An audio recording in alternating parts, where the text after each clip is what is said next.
Kabanata 1. Ang simula ng pang-aapi.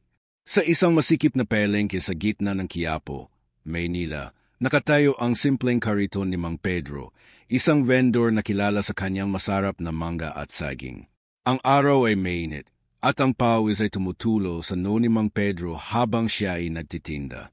Sa kabila ng hirap, ngumingiti siya sa bawat customer, dahil ang bawat piso na kinikita niya ay para sa kanyang nag-iisang anak na si Elena, isang dalagita na may sakit sa puso. Si Mang Pedro ay biyudo, at ang buong buhay niya ay inyalay sa pag-aalaga kay Elena, na nagsisikap mag-aral kahit mahirap ang kalagayan nila. Isang umaga, habang si Mang Pedro ay abala sa pag-ayos ng kanyang mga prutas, isang malakas na boses ang umalingaw-ngaw sa palengke. "Hoy, Pedro! Nasaan na ang bayad mo?" Dumating si SGT, Ramon, isang pulis na may masamang reputasyon sa palengke. Ang kanyang uniforme ay marumi, at ang kanyang ngiti ay puno ng pagmamalaki. Ang mga vendor sa paligid ay biglang natahimik, natatakot na baka sila ang susunod na biktima. "Sir, pakikalmahan po," mahinang sagot ni Mang Pedro habang hinintay ang susunod na salita ni SGT, Ramon. "Wala po akong ekstrang pera ngayon. Ang kita ko po ay para sa gamot na Elena. Maawa po kayo, sir." Ngunit hindi nakinig si SGT, Ramon. Sa halip, hinawakan niya ang isang basket na mangga at itinapon ito sa lupa. Ang mga prutas ay nagkalat sa dumi ng palengke, at ang mga customer ay napaatras. "Ito ang presyo ng pagiging mahirap, Pedro," sigaw ni SGT, Ramon habang tumatawa. "Kung hindi ka magbabayad ng proteksyon, wala kang negosyo rito." Si Mang Pedro ay lumuhod upang pulutin ang mga nasirang prutas, ngunit ang puso niya ay mas nasaktan kaysa sa kanyang kita. "Sir, para po sa anak ko ito. Hindi ko po kaya ang dagdag na bayad." Pakikiusap niya, ngunit ang mga salita niya ay parang hangin sa pandinig ni SGT, Ramon. Kinuha ng pulis ang maliit na kahon kung saan iniipon ni Mang Pedro ang kanyang kita sa araw na iyon, halos 300 piso lamang, at inilagay ito sa kanyang bulsa. "Next time, siguraduhin may pera ka. Kung hindi, mas malala ang mangyayari," banta ni SGT. Ramon habang sumakay sa kanyang motorsiklo at umalis, iniwan si Mang Pedro na nakatulala sa mga sirang prutas. Sa bahay, isang maliit na barong-barong sa tabi ng Ilog Pasig, naghintay si Elena sa kanyang ama. Ang kanyang mukha ay maputla dahil sa sakit, ngunit ang kanyang mga mata ay puno ng pag-asa. "Pa, kumusta po ang araw natin?" tanong niya habang nagbabasa ng lumang aklat mula sa paaralan. Si Elena ay isang matalinong estudyante, nangangarap na maging doktor balang araw. Ngunit ang kanilang kalagayan ay nagpapahirap sa kanyang pangarap. Nang makita ang mukha ng kanyang ama, napansin agad ni Elena ang lungkot. Anong nangyari?" tanong niya habang inaabot ang kamay ng kanyang ama. Si Mang Pedro ay hindi agad sumagot. Sa halip, niyakap niya si Elena at sinabing, "Huwag kang mag-alala, anak. Makakaahon din tayo." Pero sa loob-loob niya, nararamdaman niya ang bigat ng pang-aapi. Ang 300 piso na ninakaw ni SGT, Ramon ay para sa gamot ni Elena, at ngayon, wala siyang may bibigay sa kanyang anak. Sa palengke, ang mga kapitbahay na vendor ay nakiramay kay Mang Pedro. Si Aling Maria, isang matandang nagtitinda ng gulay sa kabilang puwesto, ay lumapit. "Pedro, bakit hinintay mo pa si Ramon? Alam mo namang corrupt ang pulis na iyan. Marami na siyang vendor na ginulangan dito," sabi niya habang tinutulungan si Mang Pedro na linisin ang kanyang kariton. "Aling Maria, wala akong magagawa. Kung lalabanan ko siya, baka mas lalo kaming mapahamak," sagot ni Mang Pedro. Ang boses ay puno ng pait. "Para kay Elena, titiisin ko na lang." Ngunit si Aling Maria ay may lihim na plano. Sa kanyang bulsa, may cellphone siya na lihim na nagtala ng video ng pang-aapi ni SGT, Ramon. "Pedro, hindi ito tama. Pero natatakot ako. Kung ipapakita ko ito, baka peti ako ay mapahamak," bulong niya habang tinitingnan ang paligid upang siguraduhin walang nakakarinig. Sa gabing iyon, habang si Mang Pedro ay naghahanda ng hapunan, Isang simpleng sinigang na may kaunting isda. Narinig niya ang mahinang pag-ubo ni Elena mula sa kabilang kwarto. Pa, huwag kang mag-alala sa akin. Magiging maayos din ako, sabi ni Elena, ngunit ang kanyang boses ay mahina. Si Mang Pedro ay tumango, ngunit sa kanyang puso, alam niya na kailangan niyang makahanap ng paraan upang labanan ang pang-aapi. Sa kabilang bahagi ng lungsod, si SGT, Ramon ay nasa isang mamahaling bar. Umiinom kasama ang kanyang mga kaibigan sa pulisya. Ang mga vendor na tulad ni Pedro, madaling takutin, sabi niya habang tumatawa. Kung gusto nilang magtinda, kailangang magbayad sa akin. Ang kanyang mga kaibigan ay tumawa rin. Hindi alam na ang kanilang mga aksyon ay malapit na makaroon ng epekto. Si Mang Pedro, habang tinitingnan ang natitirang mga prutas sa kanyang kariton, ay nagdasal. Panginoon, bigyan mo po kami ng lakas. Alam ko po na may pag-asa pa rin para sa amin. Ang kanyang panalangin ay puno ng sinseridad, ngunit ang takot ay nanatili sa kanyang puso. Hindi niya alam na ang susunod na mga araw ay magdadala ng isang hindi inaasahang pagbabago. Sa palengke, ang mga tsismis ay nagsimulang kumalat. Ang mga vendor ay nagbulungan tungkol sa pang-aapi ni SGT, Ramon. Kailan kaya magbabago ang ganitong sistema? Tanong ng isang vendor. Kailangan natin ng isang taong maglalakas loob na lumaban. Sagot ng isa pa.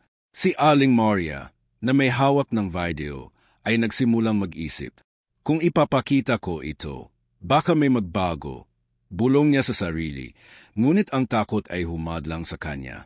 Sa bahay, si Elena ay nagpatuloy sa pag-aaral sa kabila ng kanyang sakit. Pa, balang araw, gagaling ako at tutulungan kita, sabi niya habang ngumingiti. Si Mang Pedro ay tumango, ngunit ang kanyang isip ay puno ng pag-aalala.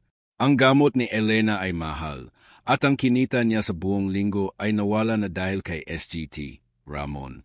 Sa kabila ng lahat, ang determinasyon ni Mang Pedro ay hindi nawala. Hindi ko susukuan ang laban na ito, sabi niya sa sarili habang tinitingnan ang larawan ng kanyang yumaong asawa. Para kay Elena, kailangan kong maging matatag. Pero ang hamon ay hindi pa tapos. Ang pang-aapi ni SGT, Ramon ay magpapatuloy, at ang susunod na kabanata ay magdadala ng mas malaking pagsubok sa kanilang mag-ama. Kabanata 2, ang paglala ng problema. Sa madilim na sulok ng palengke ng Quiapo, si Mang Pedro ay tahimik na nag-aayos ng kanyang kariton, subalit ang bigat ng nangyari noong nakaraang araw ay nananatili sa kanyang puso. Ang 300 piso na ninakaw ni SGT, Ramon ay hindi lamang pera. Ito ang pag-asa para sa gamot ng kanyang anak na si Elena, na lalong humihina dahil sa kanyang sakit sa puso. Sa kabila ng kanyang lungkot, pinilit ni Mang Pedro na ngumiti habang nagtitinda, dahil alam niya na ang kanyang anak ay umaasa sa kanya. Pero ang kapayapaan sa palengke ay hindi nagtagal. Isang gabi, habang si Mang Pedro ay naghahanda na umuwi, isang grupo ng mga pulis ang biglang dumating sa palengke. Sa gitna nila ay si SGT, Ramon, na may masamang ngiti sa kanyang mukha. Kasama niya ang 2 kaibigan, parehong pulis, at isang lalaking nakauniform ng negosyante na kilala bilang si G. Santos, isa may-ari na malaking tindahan sa paligid ng Quiapo. Ang mga vendor ay nagbulungan, natatakot sa kung ano ang mangyayari.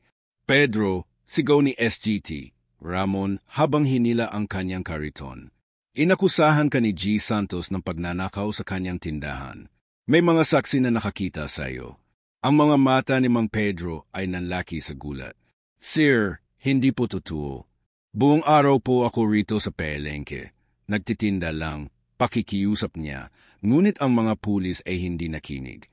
Si G. Santos ay tumayo sa likod, nakangisi, habang sinabi, ikaw ang magnanakaw na hinintay natin. Kulong ang bagsak mo. Ang mga vendor sa paligid ay natakot na makisali, ngunit si Aling Maria, ang matandang nagtitinda ng gulay, ay lihim na nanood mula sa kanyang puwesto. Ang kanyang cellphone, na nagtala ng naunang pang-aapi, ay nasa kanyang bulsa, ngunit ang takot ay humadlang sa kanya upang magsalita. Huwag kang lalaban, Pedro, bulong niya sa sarili, habang nakikita ang mga pulis na hinila si Mang Pedro patungo sa kanilang van. Sa loob ng barong-barong nila ni Elena, ang dalagita ay nag-aalala nang hindi dumating ang kanyang ama sa oras ng hapunan. "Pa, nasaan ka na?" tanong niya sa sarili habang tinitingnan ang maliit na orasan sa dingding. Ang kanyang katawan ay mahina at ang kanyang pag-ubo ay lumala dahil sa stress. Nang marinig niya ang ingay ng mga kapitbahay na nagbubulungan, tumakbo siya sa labas, kahit nahihilo. "Tita Maria, nasaan po ang tatay ko?" tanong niya kay Aling Maria, na nag-aalangang sumagot. "Anak, kinuha siya ng mga pulis," sagot ni Aling Maria, ang boses ay puno ng lungkot. "Inakusahan siya ng pagnanakaw, pero alam ko na hindi totoo." Si SGT, Ramon ang may kagadawan nito. Si Elena ay napaluha, ngunit ang kanyang determinasyon ay lumakas. "Hindi po magnanakaw ang tatay ko. Paano po natin siya matutulungan?" tanong niya habang hinintay ang sagot ng matanda. Sa loob ng kulungan, si Mang Pedro ay nakaupo sa malamig na sahig ng selda, napapalibutan ng iba pang mga bilanggo. Ang kanyang mga kamay ay nanginginig, hindi dahil sa lamig, kundi dahil sa pag-aalala kay Elena. "Panginoon, bakit ganito ang nangyayari sa amin?" dasal niya habang tinitingnan ang maliit na bintana ng selda. Isang matandang bilanggo, na tinutukoy bilang si Mang Tony, ay lumapit sa kanya. "Pedro, narinig ko ang kwento mo. Huwag kang mawalan ng pag-asa. May mga matitino pang pulis diyan," sabi niya, ngunit si Mang Pedro ay hindi agad naniwala. Sa labas, si Elena ay nagpunta sa pelengke upang maghanap ng tulong. Nakita niya ang mga vendor na nag-aalala rin, ngunit walang gustong magsalita laban kay SGT, Ramon. "Natatakot kami, Elena," sabi ng isang vendor na si Mang Juan. "May connection si Ramon sa mga malalaking tao. Baka peti kami ay mapahamak." Pero si Elena ay hindi sumuko. "Kailangan ko ng ebidensya para mapatunayan na inosente ang tatay ko," sabi niya habang tinitingnan ang mga vendor na may pag-asa. Sa gabing iyon, si Aling Maria ay nagdalawang isip. Ang video sa kanyang cellphone ay maaaring magligtas kay Mang Pedro, ngunit ang takot sa paghihiganti ni SGT, Ramon ay malakas. "Kung ipapakita ko ito, baka peti pamilya ko ay madamay," bulong niya habang hawak ang kanyang cellphone. Pero nang makita niya si Elena na umiyak sa pelengke, nagpasya siyang magbigay ng kopya ng video kay Elena. "Anak, gamitin mo ito, pero mag-ingat ka," sabi niya habang iniabot ang isang USB drive. Sa kabilang bahagi ng lungsod, si SGT, Ramon ay nagkukuwento sa kanyang mga kaibigan sa isang bar. "Si Pedro, akala niya kaya niyang labanan ako," sabi niya habang tumatawa. "Ngayon, nasa kulungan siya at walang makakapigil sa akin." Ang kanyang kaibigan, si G. Santos, ay tumango. "Basta't may bayad, protektado ka natin," sabi niya habang nagkakampi ang kanilang mga baso. Hindi nila alam na ang video ni Aling Maria ay nagsisimula ng magbago ng lahat. Sa bahay, si Elena ay nanood ng video sa isang lumang laptop na hiniram mula sa kapitbahay. Ang kanyang mga mata ay puno ng luha habang pinapanood ang pang-aapi sa kanyang ama. "Tete, ipapakita ko sa mundo ang katotohanan," bulong niya habang nagtatype ng mensahe sa social media. "Tulong po, inaapi ang tatay ko ng corrupt na pulis," sabi ng kanyang post kasabay ng pag-upload ng video. Sa loob ng ilang oras, ang video ay nagsimulang mag-viral na may mga komento mula sa mga netizens. Hostisya para kay Mang Pedro at labanan ang korupsyon. Pero ang tagumpay ni Elena ay may panganib. Si SGT, Ramon, nang makita ang viral na video, ay nagalit. "Sino ang may ganitong video?" sigaw niya habang sinisira ang kanyang cellphone sa galit. "Hanapin niyo ang gumawa nito at siguraduhing mawawala sila." Banta niya sa kanyang mga tauhan. Ang mga vendor sa pelengke ay nagsimulang mag-alala dahil alam nila na si SGT, Ramon ay hindi titigil hanggat hindi siya nakakabawi. Sa selda, si Mang Pedro ay nagpatuloy sa pagdarasal. "Panginoon, protektahan mo po si Elena," bulong niya habang tinitingnan ang larawan ng kanyang anak na nakatago sa kanyang bulsa. Hindi niya alam na ang kanyang anak ay nagsimula ng lumaban para sa kanyang kalayaan. Si Elena, sa kabila ng kanyang sakit, ay napasyang pumunta sa isang maliit na organisasyon ng mga vendor upang humingi ng suporta. Kailangan natin ng tulong mula sa mga matitino, sabi niya sa mga vendor na unti-unting nakakaroon ng lakas ng loob dahil sa viral na video. Sa palengke, ang mga tsismis ay lumakas. Narinig mo ba? May video na kumakalat, sabi ng isang vendor. Kung totoo ito, baka mapahamak si SGT. Ramon, sagot ng isa pa. Pero ang takot ay nanatili dahil alam nila na si SGT. Ramon ay may koneksyon sa mga makapangyarihan. Si Aling Maria, habang nagtitinda, ay nag-alala para kay Elena. Sana hindi siya mapahamak, bulong niya habang nagdarasal. Sa huling bahagi ng gabi, si Elena ay natulog sa tabi ng kanyang laptop, tagod mula sa kanyang laban. Ang kanyang post ay umabot na sa libu-libong shares at ang mga netizens ay nagsimulang maplano ng protesta para kay Mang Pedro. Pero ang panganib ay malapit na. Si SGT, Ramon, kasama ang kanyang mga tauhan, ay nagsimulang maghanap ng kung sino ang nag-upload ng video at ang kanilang unang hininala ay si Aling Maria. Si Mang Pedro, sa loob ng selda, ay nakarinig ng ingay mula sa labas.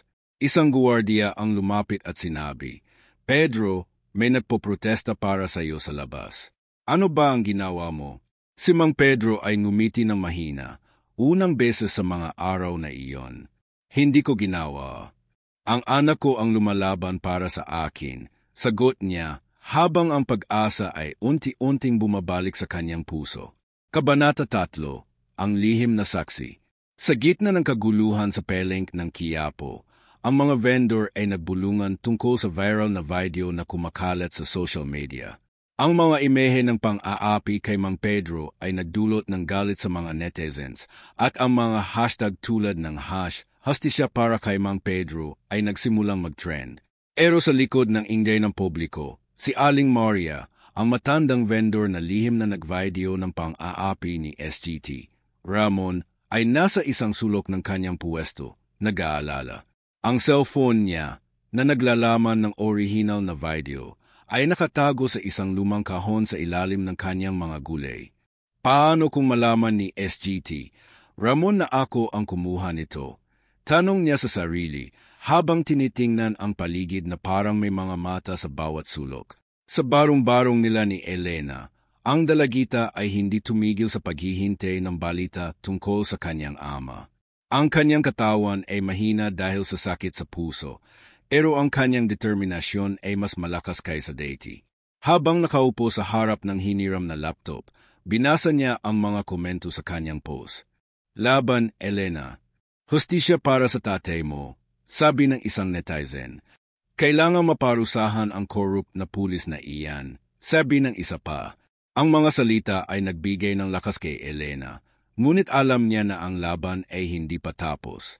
"Kailangan ko ng higit pang ebidensya," bulong niya habang tinitingnan ang USB drive na ibinigay ni Aling Maria.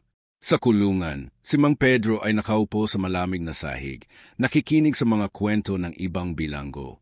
Si Mang Tony, ang matandang bilanggo na kanyang nakausap, ay nagbigay ng payo. "Pedro, kung totoo ang sinasabi mo, may mga tao pa ring handang tumulong. Huwag kang mawalan ng pag-asa," sabi niya. Si Mang Pedro ay ngumiti ng mahina, ngunit ang kanyang isip ay nasa kanyang anak.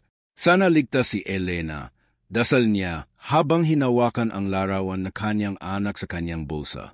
Hindi niya alam na ang kanyang anak ay nagsisimula ng gumawa ng mas malaking hakbang para sa kanyang kalayaan. Sa palengke, si Aling Maria ay nagpasya na makipagkita kay Elena sa isang lihim na lugar, malayo sa mga mata ng mga tauhan ni SGT, Ramon. Sa ilalim ng isang puno malapit sa Ilog Pasig, inabot niya ang isang bagong kopya ng video. "Elena, anak, ito ang buong video. May mga ibang araw pa na naitala ko ang pang-aapi ni Ramon sa iba pang vendor," sabi niya, ang boses ay nanginginig. "Pero pakikalmahan mo. Mapanganib ito." Si Elena ay tumango, ang kanyang mga mata ay puno ng pasasalamat. "Tita, salamat po. Gagawin ko ang lahat para iligtas ang tatay ko, sagot niya habang mahigpit na hinawakan ang USB drive. Sa kabilang bahagi ng lungsod, si SGT, Ramon ay nasa isang galit na estado. Sa loob ng kanyang opisina sa presinto, sinisira niya ang mga papel sa kanyang lemesa habang pinapanood ang viral na video sa kanyang cellphone. Sino ang may ganitong lakas ng loob na labanan ako? Sigaw niya sa kanyang mga tauhan. Hanapin niyo ang nag-upload nito at siguraduhing mawawala ang ebidensya. Ang kanyang kaibigan, si G. Santos, ang negosyanteng kasabwat niya, ay nag-alok ng tulong. Ramon, kailangang mabilis tayong kumilos. Kung kumalat pa ito, peti ang backer natin ay magagalit. Sabi niya habang nagtawag ng mga tauhan para mag-imbestiga sa pelengke. Samantala, si Elena ay bumalik sa kanilang barong-barong at nagplano kung paano gagamitin ang bagong ebidensya. Sa tulong ng isang kapitbahay na may koneksyon sa isang lokal na organisasyon ng mga vendor, napasya siyang makipag-ugnayan sa isang abogado na kilala sa pagtulong sa mga mahihirap. Ang abogado, na nagngangalang Ati Cruz, ay isang matandang lalaki na dating vendor din sa kanyang kabataan. Elena, ipapakita natin ito sa tamang mga tao, pero kailangan nating maging maingat. Sabi niya habang tinitingnan ang video sa kanyang laptop. Ang mga tulad ni SGT, Ramon ay may koneksyon sa mataas na pwesto. Pero ang katotohanan ay laging mananalo. Sa pelengke, ang mga vendor ay nagsimulang magkaroon ng lakas ng loob dahil sa viral na video. Si Mang Juan, isang vendor ng isda, ay nagtipon ng ilang kasamahan upang pag-usapan ang kanilang susunod na hakbang. Kung lahat tayo ay makakaisa, baka mapatalsik natin si SGT, Ramon, sabi niya. Pero ang takot ay nanatili. Dahil ang mga tauhan ni SGT, Ramon ay nagsimulang mag-ikot sa pelengke. Tinatakot ang mga vendor. Kung sino man ang nagbigay ng video, ipapakita natin sa inyo ang hinintay nyo. Banta ng isa sa mga pulis habang hinampas ang isang mesa ng vendor. Si Aling Moria, na narinig ang banta, ay lalong natakot. Sa kanyang puwesto, nagdasal siya habang tinitingnan ang kanyang pamilya sa malayo. Panginoon, tama ba ang ginawa ko? Tanong niya sa sarili. Pero na makita niya si Elena na bumalik sa pelengke, nagkaroon siya ng lakas ng loob. Elena, anak, may isa pang video sa aking cellphone. Ipapakita ko rin sa iyo, pero kailangan nating magmadali. Bulong niya. Ang bagong video ay nagpapakita ng isa pang insidente kung saan si SGT, Ramon ay nangikil sa isang batang vendor na nagdulot ng mas malaking galit sa mga nakakita. Sa kulungan, si Mang Pedro ay nakarinig ng balita mula sa isang guwardiya na may protesta sa labas ng presinto. Pedro, may mga tao sa labas na sumisigaw ng pangalan mo, sabi ng guwardiya na may ngiti sa labi. Si Mang Pedro ay nagulat. Ngunit ang kanyang puso ay napuno ng pag-asa. Si Elena ba ang gumawa nito? Tanong niya sa sarili, habang tinitingnan ang mga bilanggo na nakikinig rin sa ingay. Si Mang Tony, ang matandang bilanggo, ay tumapik sa kanyang balikat. Pedro, ang anak mo ay isang mandirigma. Huwag kang mag-alala, malapit na ang kalayaan mo.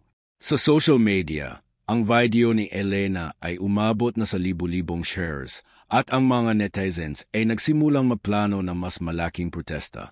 Isang grupo ng mga estudyante mula sa isang universidad sa Maynila ay nag-organisa ng isang rally sa harap ng presinto. Dala ang mga placard na nagsasabing, "Hostisya para kay Mang Pedro" at "Wakasan ang korupsyon." Si Elena, kahit mahina, ay nagpasya na sumali sa protesta, dala ang kanyang determinasyon na iligtas ang kanyang ama. Kahit mahirap, tate, ipaglalaban kita, bulong niya habang hawak ang isang larawan ng kanyang ama. Pero ang panganib ay lumalapit.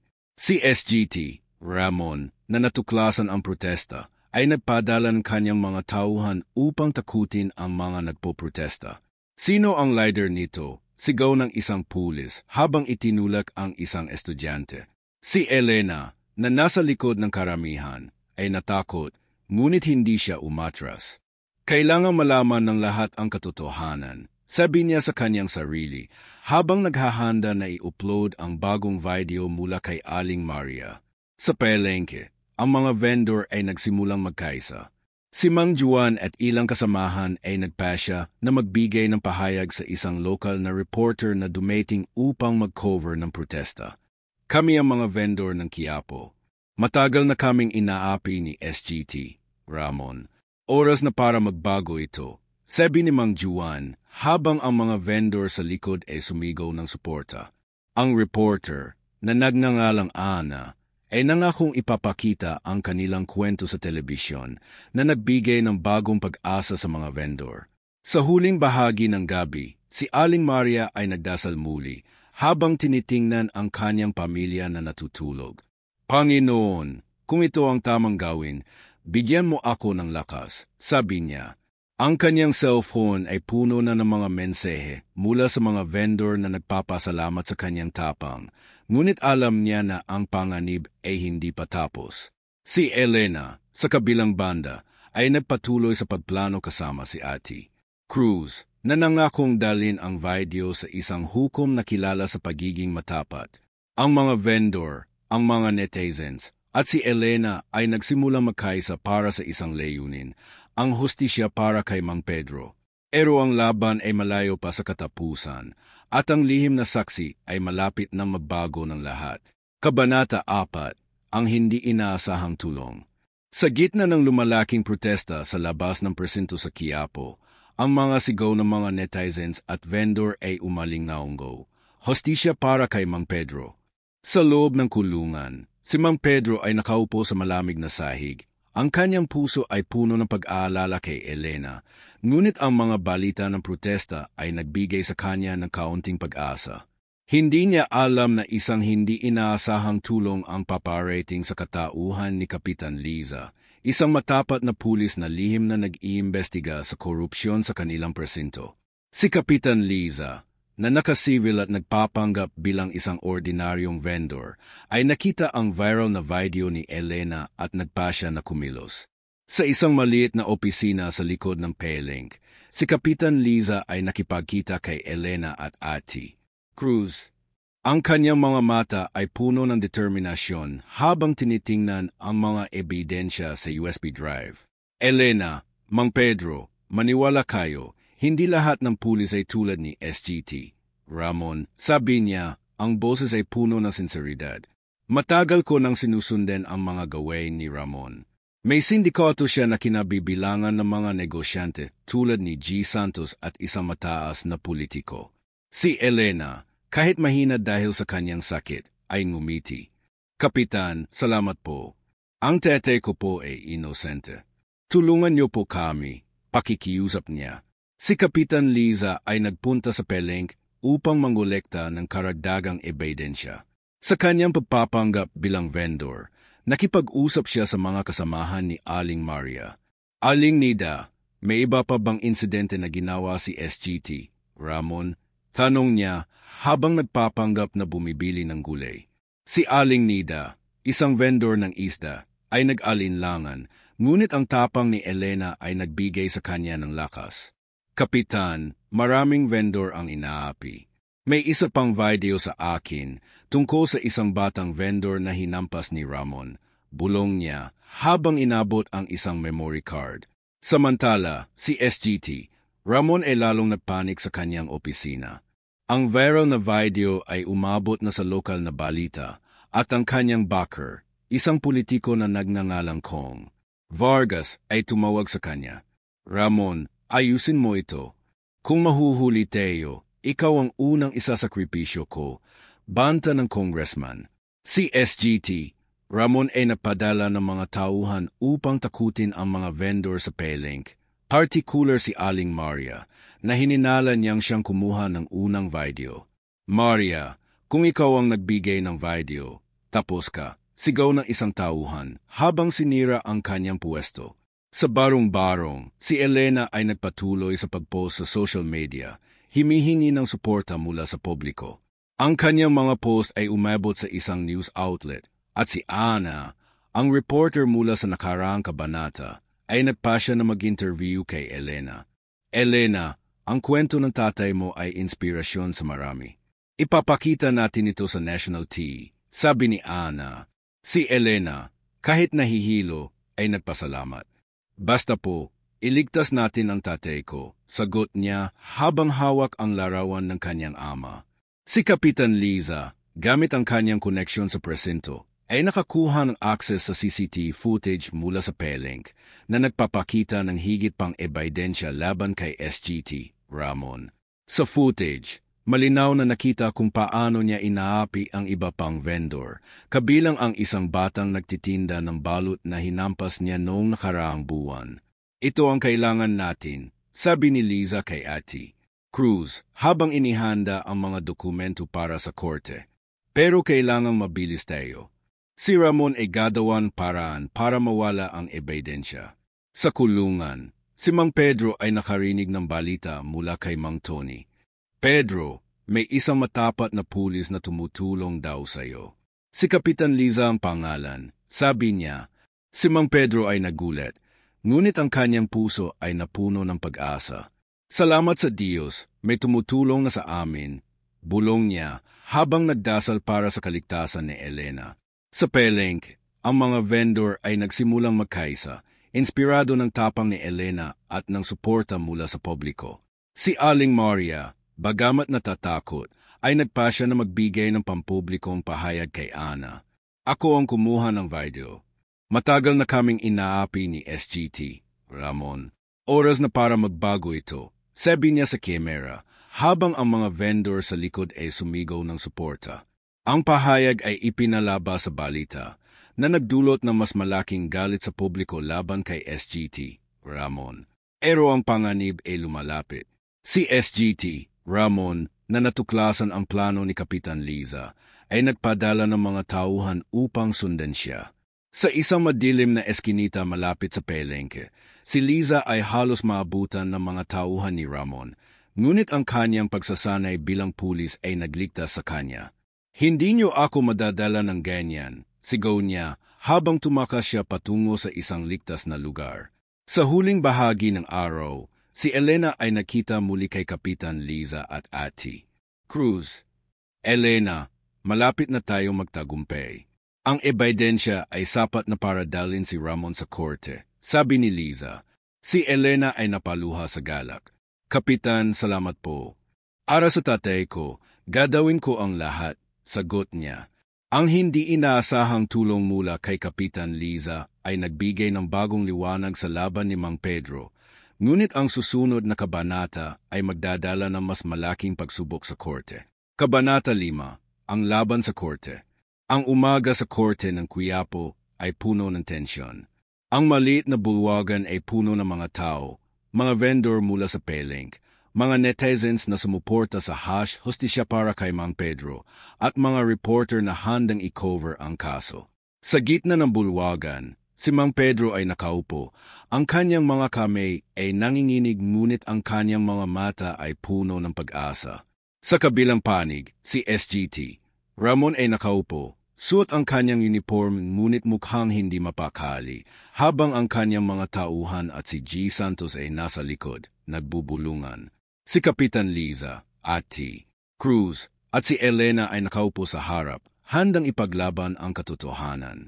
Si Hukom Garcia, isang matandang hukom na kilala sa kanyang pagiging matapat, ay nagbukas ng sesyon. Ngayon, ating didinggin ang kaso ni Mang Pedro laban kay SGT, Ramon sa mga akusasyon ng pang-aapi at korupsyon. Sabi niya habang tinitingnan ang mga ebidensya sa kanyang harapan. Si Ate Cruz ay tumayo at ipinakita ang unang piraso ng ebidensya, ang viral na video ni Aling Maria. Habang pinapanood ang video sa isang malaking screen, ang mga tao sa korte ay nagbulungan. Ang malinaw na imahe ni SGT, Ramon na nangikil at sumira sa kariton ni Mang Pedro ay nagdulot ng galit sa mga nanonood.